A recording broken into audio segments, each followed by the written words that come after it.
What's going on? Hey, so why do we need to have different types of wallets, right? Why do we need multiple wallets when you are dealing with the blockchain? And the reason why you want multiple wallets is because, well, there's multiple things you can do with the blockchain. There's a lot of different ecosystems, there's a lot of different communities, a lot of different networks, a lot of different protocols. One thing to understand, that they are not businesses, all right? The blockchain is not the stock market. Cryptocurrency marketplace, it is not the stock market. It is actually one layer before the stock market. It is pre-stock market level. And what do I mean by that, right? So the stock market is a marketplace of what? Well, businesses, right? So it's a marketplace of businesses. And all of those businesses are available for people to invest in. And as a shareholder or a stock, of a certain business, you hope that it will appreciate in value and the price will go up. You can make some money. Now, the thing about blockchain and Web3 is that, well, these are protocols. These are technologies. These are networks that are being built, okay? Bitcoin is a network. Ethereum is a network that applications, decentralized applications, are built on top of, okay? Polygon is a network, all right? These are protocol levels, okay? Litecoin is a network. Algorand is a network. Solana is a network. These are not businesses. You are not investing in businesses when you purchase tokens for the blockchain, all right, in Web3 technology. Again, these are not businesses. So if they're not businesses, what are they? And why would you invest something that's not a business? Well, this is what it looks like, okay? Because when you have a technology, and the amazing thing about blockchain and Web3 is that the businesses will come after, right? So for example, W3MCT is a business. That is my company, right? I am the founder of W3MCT. We are a Web3 blockchain based company, and we use the blockchain, right? So we use the network, right? We help secure the blockchain as mining, right? Using these equipments, hardware equipment called ASICs. Not only do we use the blockchain for purposes pertaining to like NFTs or training or or different type of decentralized applications, right? For just different activities you can interact with the blockchain, right? So we also help other businesses learn how to use the blockchain for their own purposes. And we also help businesses learn how to use conversational AI, generative AI. Yes, I know, but I say conversational AI because when I say generative AI, people hear that and they get all like, right? So conversational AI. And then so at W3MCT, we use this technology. And then so there will be other businesses, Web3 blockchain based businesses, okay, that will use the blockchain in the future. So for example, all right, the ex-president or previous president, Donald Trump, used the blockchain to deploy his NFT, right? His Trump cards. And then so those cards, okay, and the business behind that is using Polygon. Polygon is not a business, right? Polygon is just the network that a business use case can be built on top of.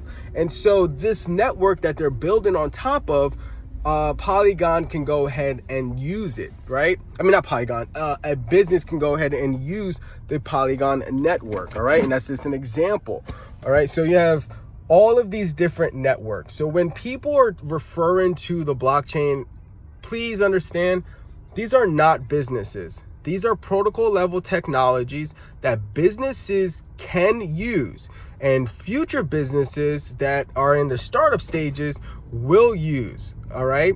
And so why is that advantageous as an investor? It's advantageous because we're not relying on any one business to have a success run.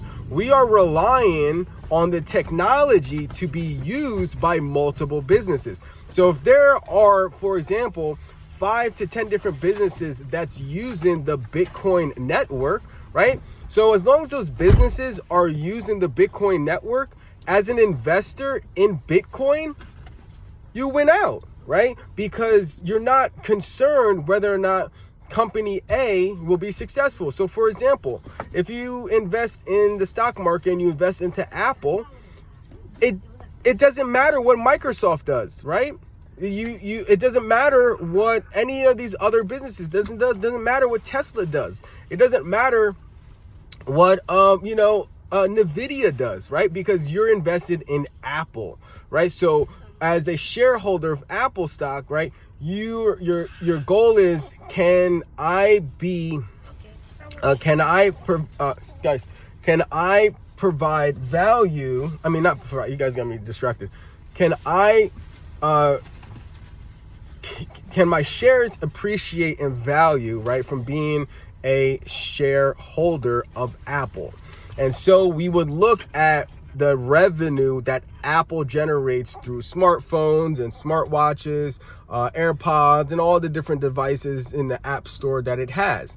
And so with those devices, that's what we can do. All right. So I got them. Yep. Thank you. And then so with that, we can go ahead and sit back and be like, all right, cool. Apple's generating revenue from these devices, and I'm gonna go ahead and just, give them a high five. I don't know, right?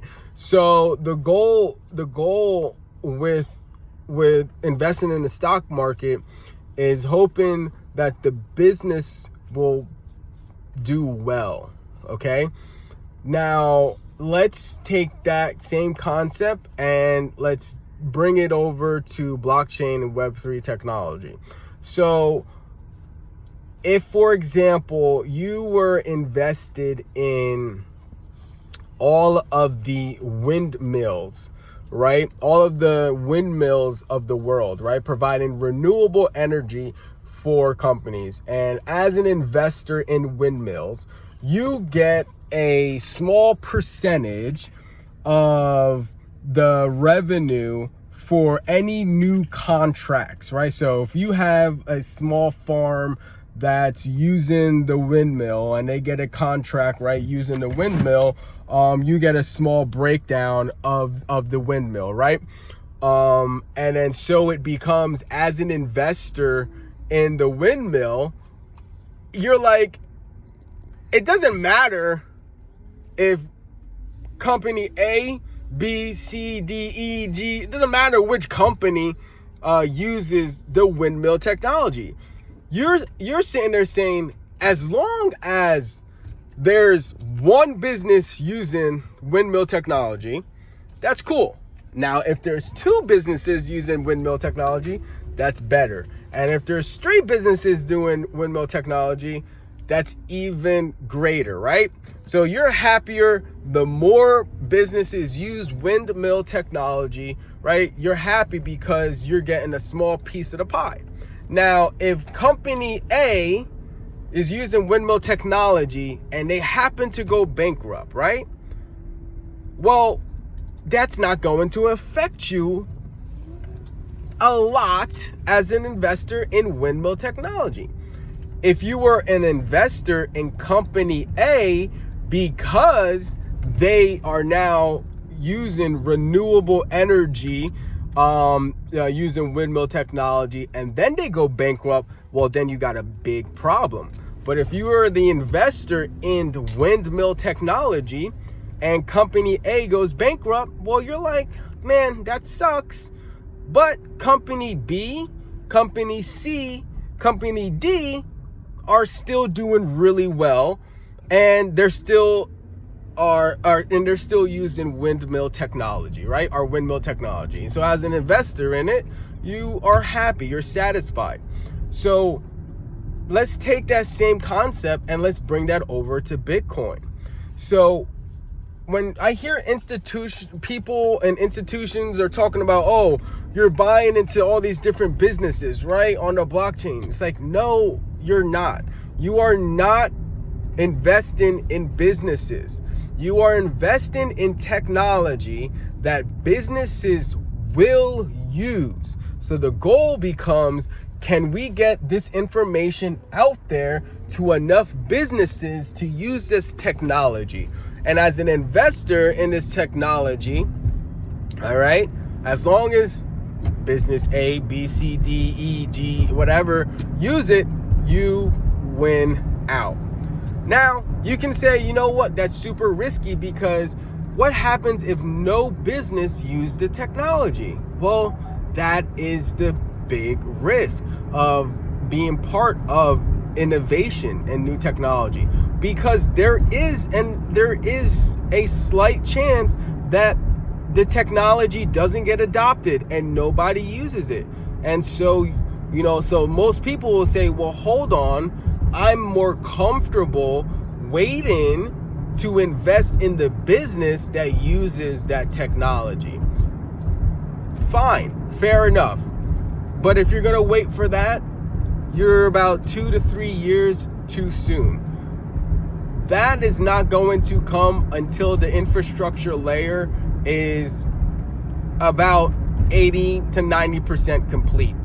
And with BlackRock going into this, Vanguard going into this, just a lot of companies, investors are going into the infrastructure build right now, which is quite similar to when the internet was first created and American Tower said, hey, I'm going to go build out all of these towers so people can have, so businesses can then use our towers to put on, to put their radio cell, network cells up there to create wireless coverage, right? To create the coverage for the internet that we all use and love today. Now, you could have been the person that said, you know what, I'm not going to invest in American Tower because they're just building an infrastructure. And you're like, well, what happens if they build all those towers and no businesses use the towers? That's a possibility. And then so you can say, well, I'm going to wait until Bell Atlantic comes, right? Because Bell Atlantic was one of the first phone companies that now, for people that don't know, is now Verizon, okay? And then you can say, well, I'm going to wait until it becomes Bell Atlantic or AT&T or T-Mobile and invest in that company instead, right? Or I'm going to wait until Dish Network, right? And invest in that company. Well, we all know what happened to Dish Network. And so, but if we go back and we look at American Tower, just look at the performance of American Tower, right? Remember, this video is for entertainment purposes, informational purposes, educational purposes. I am not a financial advisor. This is not an inclination, recommendation to purchase, buy, or invest in anything that I discussed in this video, okay? But let's just get the record straight. These are not businesses, right?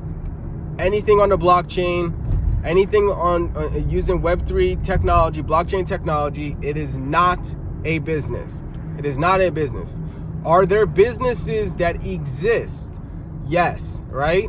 So, for example, like Nova Labs, all right, that's providing 5G coverage using Helium Mobile, right? Nova Labs is a business. Nova Labs is a company, right? They make hardware equipment, so people can interact with the blockchain, right? Using this technology, using the Solana network, right? So, as a person that says, oh, well, if I'm going to invest in Solana or I'm going to invest in Helium, I'm investing in a business. No, you're not. You're investing into a technology, into a network, into a protocol. If you wanted to invest in the business, that would be like investing into Nova Labs, right? Because Nova Labs creates the hardware, okay, that uses the Helium technology, mobile token, which then uses the Solana network, right? So you can see how a business is a few layers later, right? It's not right now. So remember, these are not businesses. This is technology that you are investing in when you enter into the Web3 crypto space. All right, I'm Simon from W3MCT. This was a long-winded video. I hope you enjoyed it. Yeah.